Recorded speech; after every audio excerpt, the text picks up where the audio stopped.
Hello students, welcome to our online chemistry class. Students, इससे पहले हमने क्लास 12th के चैप्टर 2 जिसका नाम है सॉल्यूशन, उस चैप्टर के कई सारे टॉपिक्स हमने डिस्कस किए जो कि पिछले वीडियो में आप सभी ने देख लिए होंगे। अगर नहीं देखे हैं तो पिछला वीडियो आप यहाँ पर देख सकते हैं। उसके बाद ये वीडियो देखेंगे तो आपको बेहतर तरीके से समझ में आएगा यहाँ पर। तो चलिए स्टार्ट करते हैं आज के वीडियो में। इससे पहले हमने कंसंट्रेशन के बारे में पढ़ा, सॉल्यूशन क्या होते हैं, टाइप्स ऑफ सॉल्यूशन हम ऑलरेडी पढ़ चुके हैं इसके पार्ट फर्स्ट, सेकंड और थर्ड में। आज हम लोग पढ़ने वाले हैं स्टूडेंट्स सॉल्युबिलिटी के बारे में। सॉल्युबिलिटी क्या होती है वो आज हम यहाँ पर पढ़ने वाले हैं इस चैप्टर में। तो आइए स्टार्ट करते हैं बिना देर किए कि सॉल्युबिलिटी क्या होती है देख लेते हैं। तो स्टूडेंट्स, सॉल्युबिलिटी की बात करें, it is the property of a substance और solute to dissolve in a solvent is called as solubility. यानी किसी भी सब्सटेंस, जैसे कि हमने अभी बात की थी कि जो आपके सॉल्यूशन है वो किन्हीं दो कंपोनेंट से, जैसे एक कंपोनेंट आपका ये सॉल्यूट है और सॉल्वेंट जिसमें कि ये मिलाया जा रहा है, उस बेस पे अगर बात करें तो वो प्रॉपर्टी किसी भी सब्सटेंस की, ये जो अगर हमारा सॉल्यूट है, इस सॉल्यूट की प्रॉपर्टी जिसकी वजह से ये पूरी तरीके से क्या हो, से आप यहाँ पर देख रहे हैं कि धीरे धीरे ये पूरी तरीके से इस सॉल्वेंट में मिक्स हो जाएगा, उसका कलर चेंज हो जाता है। तो हम कह सकते हैं solubility of substance is the ability of solute to dissolve in a solvent is called as solubility। I hope आपको ये समझ में आ गया होगा। तो सॉल्युबिलिटी में हम यही पता लगाने की कोशिश करते हैं कि किस हद तक जो सॉल्यूट है वो आपका सॉल्वेंट में डिज़ोल्व हो गया। अगर सॉल्यूट ज़्यादा डिज़ोल्व होता है सॉल्वेंट में तो हम कहेंगे कि इसकी सॉल्युबिलिटी ज़्यादा है सॉल्यूट की। या फिर अगर ये जो है पूरी तरीके से डिज़ोल्व नहीं होता है, जैसा कि आप लेफ़्ट वाले फिगर में देख सकते हैं। लेफ़्ट वाले फिगर में अगर आप देखें तो ये सॉल्यूट जो है इसमें प्रॉपरली डिज़ोल्व नहीं हो रहा है, तो इस केस में सॉल्युबिलिटी हमारी लो होगी। वहीं दूसरी तरफ आप अगर ये राइट वाले फिगर में देखें तो यहाँ पर आप देखेंगे सॉल्यूट, यानी कि ये जो पार्ट है ऊपर का, ये प्रॉपरली डिज़ोल्व हो जाता है और सॉल्यूशन का कलर आप देखते हैं चेंज हो जाता है। तो आई होप आपको यहाँ तक ये समझ में आ रहा होगा कि सॉल्युबिलिटी क्या होती है। एक बार फिर से मैं बता दूँ, the ability of a substance और a solute to dissolve in a solvent is called as its solubility. यही हम कंसंट्रेशन में भी पढ़ रहे थे, मोल फ्रैक्शन में हम यही पढ़ रहे थे कि कितने परसेंट कौन सा कंपोनेंट जो है सॉल्यूशन में घुला हुआ है। तो उसी चीज़ को अब हम लोग न्यूमेरिकली यहाँ पर, क्वांटिटेटिवली यहाँ पर हम लोग उसको पढ़ने की कोशिश करेंगे इस सेक्शन में। आइए आगे बढ़ते हैं। नेक्स्ट पार्ट में हम लोग आते हैं। तो नेक्स्ट पार्ट में हम लोग देखेंगे कि सॉल्युबिलिटी के बारे में बात की जाए। जैसा कि मैंने आपको बताया, किसी भी सब्सटेंस किस हद तक जो है वो किसी दूसरे सॉल्वेंट में मिक्सअप हो रहा है, वही उसकी सॉल्युबिलिटी कहलाती है। आगे अगर बात करें कौन कौन से वो फैक्टर हैं जो सॉल्युबिलिटी को अफेक्ट करते हैं, यानी सॉल्युबिलिटी किन किन फैक्टर्स पर डिपेंड करती है, वो हम अब यहाँ पर जानते हैं। तो सबसे पहले तो सॉल्युबिलिटी डिपेंड करती है नेचर पर, यानी कि आपका सॉल्यूट और सॉल्वेंट का नेचर कैसा है। नेचर की बात की जाए, अगर सॉल्यूट आपका सॉल्यूबल है या सॉल्वेंट और सॉल्यूट का जो कंपोनेंट मिक्स होने पे बनेगा, क्या वो एक दूसरे में सॉल्यूबल है या नहीं, इनके नेचर पर डिपेंड करेगा कि आपकी सॉल्युबिलिटी ज़्यादा होगी या फिर कम होगी। जैसे हम एग्ज़ाम्पल लेते हैं सोडियम क्लोराइड यानी नमक का, सॉल्ट का एग्जाम्पल लेते हैं। सॉल्ट और शुगर को जब हम वाटर में मिलाते हैं तो वो काफ़ी जल्दी वाटर में मिक्स हो जाते हैं। लेकिन नेप्थलीन की बात की जाए, नेप्थलीन आपने जो बक्से में गोलियां देखी होंगी या चूहे मारने वाली जो सफ़ेद दवाई वगैरह आती है, वो नेप्थलीन की गोलियां होती हैं जो बक्से में रखी जाती हैं ताकि कपड़े आपके ख़राब ना हो, ऊनी कपड़े। तो आपको समझ में आ गया होगा किस तरीके से नेचर पे भी डिपेंड करता है सॉल्यूट और सॉल्वेंट के कि सॉल्युबिलिटी ज़्यादा होगी या कम। जैसे हमने देखा नमक और चीनी जो है पानी में आसानी से घुल जाती है, जबकि नेप्थलीन और एंथ्रासीन पानी में नहीं घुलती। जबकि नेप्थलीन और एंथ्रासीन बेंजीन में आसानी से घुल जाती हैं, लेकिन सॉल्ट और शुगर यानी नमक और पानी ये आपका बेंजीन सॉल्यूशन में सॉल्यूबल नहीं होता है। तो आई होप आपको इस फैक्टर के बारे में पता चला होगा जिस पर सॉल्युबिलिटी डिपेंड करती है। तो सॉल्युबिलिटी सबसे पहले डिपेंड करती है नेचर पर, सॉल्यूट और सॉल्वेंट की नेचर। जब हम टेम्परेचर चेंज करते हैं, जब हम टेम्परेचर चेंज करेंगे तब जो है आपका सॉल्युबिलिटी आपकी, खासकर लिक्विड की बात की जाए, जैसे अनसैचुरेटेड सॉल्यूशन की हम लोग बात कर लेते हैं। यहाँ पर अनसैचुरेटेड अगर हमारा सॉल्यूशन है,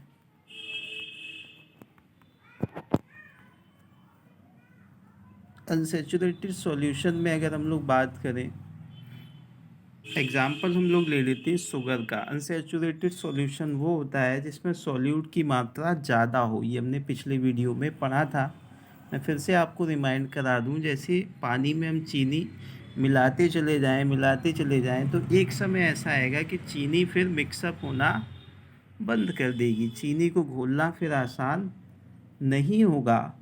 इस समय ये सॉल्यूशन कहलाएगा सैचुरेटेड सॉल्यूशन। अब इस सैचुरेटेड सॉल्यूशन में अब ये चीनी आसानी से नहीं घुलेगी, लेकिन अगर हम इस वाटर को गर्म कर दें, सॉल्यूशन को गर्म अगर हम लोग इसको कर देते हैं, तब क्या होगा, यहाँ पर ये चीनी आसानी से पानी में मिक्सअप हो जाएगी। तो यहाँ पर हम लोग कह सकते हैं कि जैसे जैसे टेम्परेचर बढ़ेगा इसे डिज़ोल्व होने लगी। इसी तरह से अगर प्रेशर की बात की जाए, साथ ही साथ दूसरे इसका रिवर्स में अगर हम सोचें, तो जैसे जैसे टेम्परेचर बढ़ेगा वैसे वैसे क्या होगा, आपकी सॉल्युबिलिटी घटती, सॉल्युबिलिटी बढ़ेगी, लेकिन अगर टेम्परेचर घटेगा तो आपकी सॉल्युबिलिटी डिक्रीज़ होगी यानी कि कम होगी। आई होप ऐसे जो है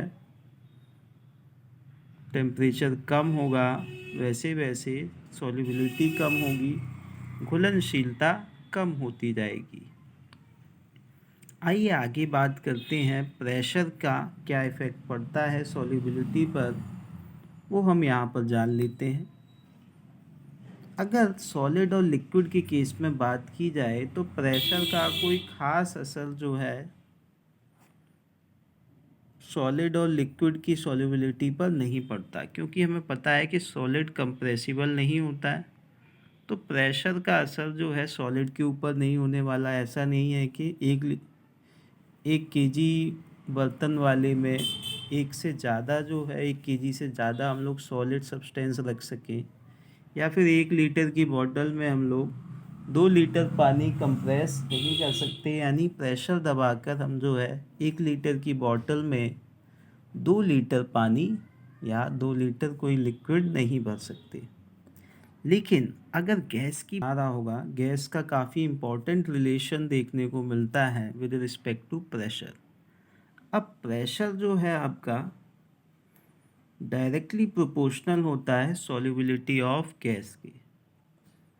प्रेशर जो है वो डायरेक्टली प्रोपोर्शनल होता है सॉल्युबिलिटी ऑफ गैस। एसजी यानी मैंने आपको समझाने के लिए लिख दिया है, जो प्रेशर है वो आपका कैसा होगा, डायरेक्टली प्रोपोर्शनल होगा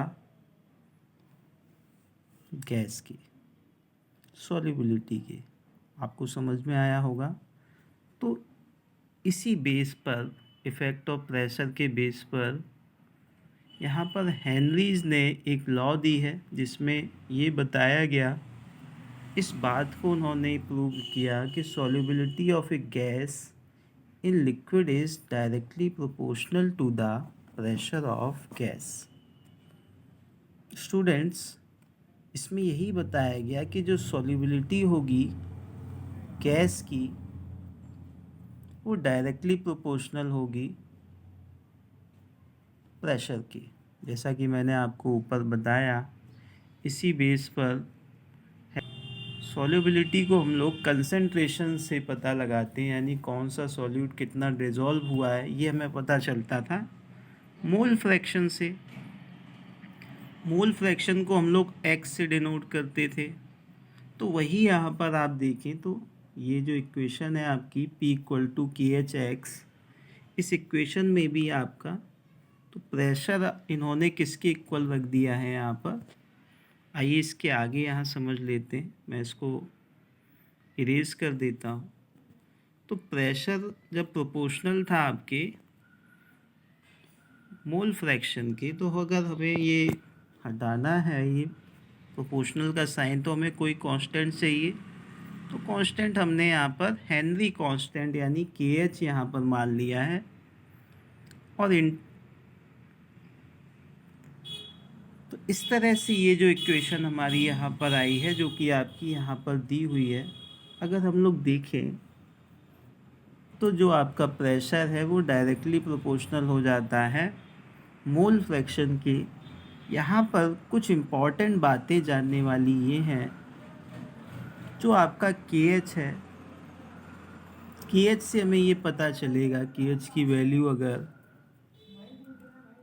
हाई होगी, KH की वैल्यू अगर हाई होगी, जैसे अगर हम इस इक्वेशन से KH की वैल्यू निकालें तो P/H होगा, P/X यानी प्रेशर अपॉन मोल फ्रैक्शन। अब आप ये बताइए कि KH और मोल फ्रैक्शन का जो रिलेशन है वो आपका कैसा आता है। यहाँ पर आप आगे समझ लें तो इस तरह से जो आपका प्रेशर और मोल फ्रैक्शन का जो रिलेशन है वो इन्वर्सली प्रोपोर्शनल आता है इस इक्वेशन के अकॉर्डिंग। मोल फ्रैक्शन के इन्वर्सली प्रोपोर्शनल है। तो मोल फ्रैक्शन हमने बताया ये सॉल्युबिलिटी को डिफाइन करता है। मोल फ्रैक्शन ज़्यादा होगा तो सॉल्युबिलिटी ज़्यादा होगी। तो अगर हम लोग देखें KH की वैल्यू अगर बढ़ेगी इस केस में, तो मोल फ्रैक्शन आपका कम होगा। मोल फ्रैक्शन कम होगा तो आपकी सॉल्युबिलिटी भी क्या होगी, वो डिक्रीज़ होगी। सॉल्युबिलिटी भी आपकी नीचे की तरफ जाएगी, यानी कि डिक्रीज़ होगी।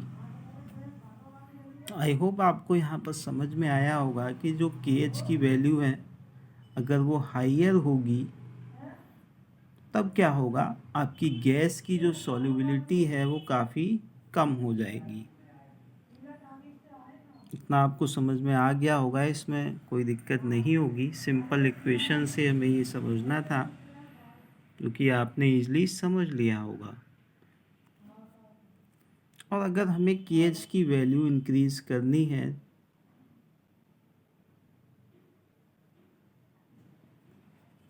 अगर हम लोग KH की वैल्यू इंक्रीज़ करते हैं तो साथ में टेम्परेचर इंक्रीज़ होगा, जिसकी वजह से गैस की जो सॉल्युबिलिटी होगी, गैस की जो सॉल्युबिलिटी होगी वो टेम्परेचर कम करने पर, आप जानते हैं KH की वैल्यू इंक्रीज़ होगी तो गैस की सॉल्युबिलिटी कम होती जाएगी। तो हम कह सकते हैं जो जलीय जीव होते हैं, जो समुद्र वगैरह में रहते हैं, तो उन्हें ठंडे मौसम में ऑक्सीजन की मात्रा वाटर में ज़्यादा होती है, क्योंकि ऑक्सीजन कम टेम्परेचर में वाटर में ईज़िली, जो गैसेस हैं वो ईज़िली सॉल्यूबल हो जाएंगी। कम टेम्परेचर की अगर बात की जाए, ठंडे मौसम में जो जलीय जीव हैं जैसे मछलियाँ हैं, समुद्री जीव हैं, तो उन्हें जो है ठंडे टेम्परेचर में उनके लिए रहना आसान होता है as compare to hot weather. तो ये सारी चीज़ें आपको यहाँ पर समझ में आ रही होंगी कि ये जो आपकी KH है, हेनरी कांस्टेंट है, वो किस तरीके से हमारे जो ये पार्ट है, हमारी जो डेली लाइफ के पार्ट है, उसमें किस तरीके से ये इफ़ेक्ट डालता है। तो आइए हेनरी लॉज के कुछ इफ़ेक्ट, हेनरी लॉज के एप्लीकेशंस की अगर बात करें तो इनके एप्लीकेशंस डिफरेंट फील्ड में देखने को मिलते हैं।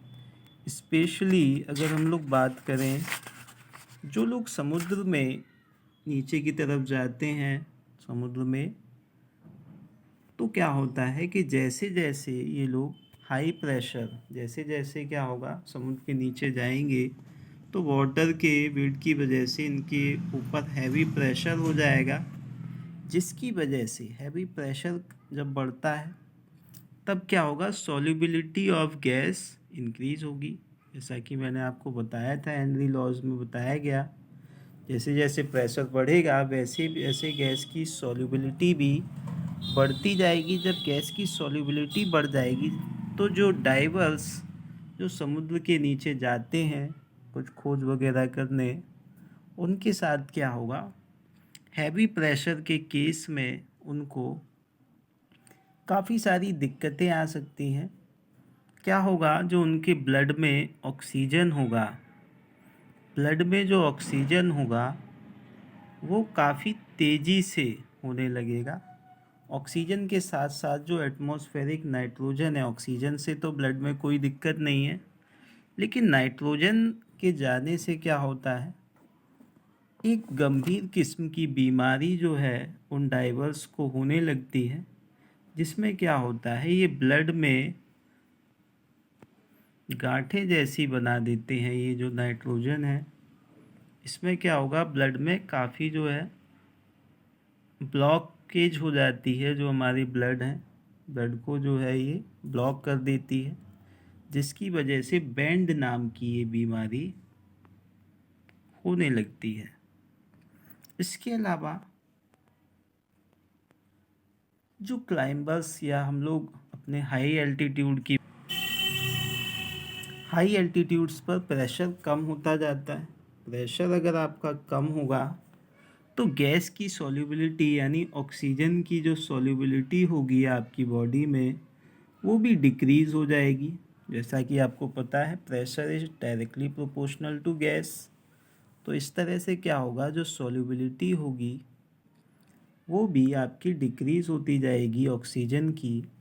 ऑक्सीजन की जब सॉल्युबिलिटी डिक्रीज़ हो जाएगी तो पहाड़ों पर अक्सर लोगों को एक नॉक्सिया नाम की बीमारी हो जाती है, जो ऑक्सीजन लेवल की कमी से होती है। जब बॉडी में रिक्वायर्ड अमाउंट में ऑक्सीजन नहीं पहुंचती है तो नॉक्सिया नाम की एक स्टेट होती है, मेडिकल स्टेट। इसमें क्या होता है कि अगर ज़्यादा समय तक व्यक्ति को इस स्टेट में रखा जाए तो ऐसे भी केसेस आते हैं कि वो अपना नाम तक भूल जाते हैं।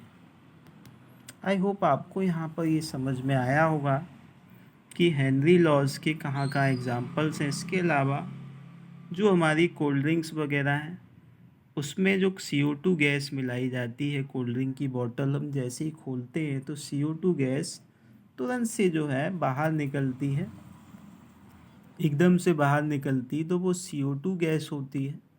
असल में जब इसको कोल्ड ड्रिंक के साथ मिलाया गया CO2 गैस को, तो इसको हाई प्रेशर पर कंप्रेस किया गया, तो हाई प्रेशर पर ये ईज़िली जो है लिक्विड के साथ सोल्यूबल हो जाती है। लेकिन जैसे ही हम उसकी कैप खोलते हैं, प्रेशर जैसे ही कम हुआ वैसे ही गैस आपकी जो है बाहर की तरफ चली जाती है। तो आई होप आपको हेनरी लॉज यहाँ पर समझ में आ गई होगी, कोई दिक्कत इस टॉपिक में आपको नहीं होनी चाहिए। इसके बाद नेक्स्ट वीडियो में हम लोग और भी इस चैप्टर के कुछ इम्पॉर्टेंट टॉपिक्स हैं, जैसे रूलेट्स लॉ है जो कि आपको यहाँ पे पढ़नी है। उसके बाद वेपर प्रेशर के बारे में आपको जानना है। साथ ही साथ कुछ कॉलिगेटिव प्रॉपर्टीज़ हैं जो कि आपको इस चैप्टर में पढ़नी है, तब जाकर ये चैप्टर कहीं फिनिश होगा। तब तक के लिए thank you, take care, have a nice day.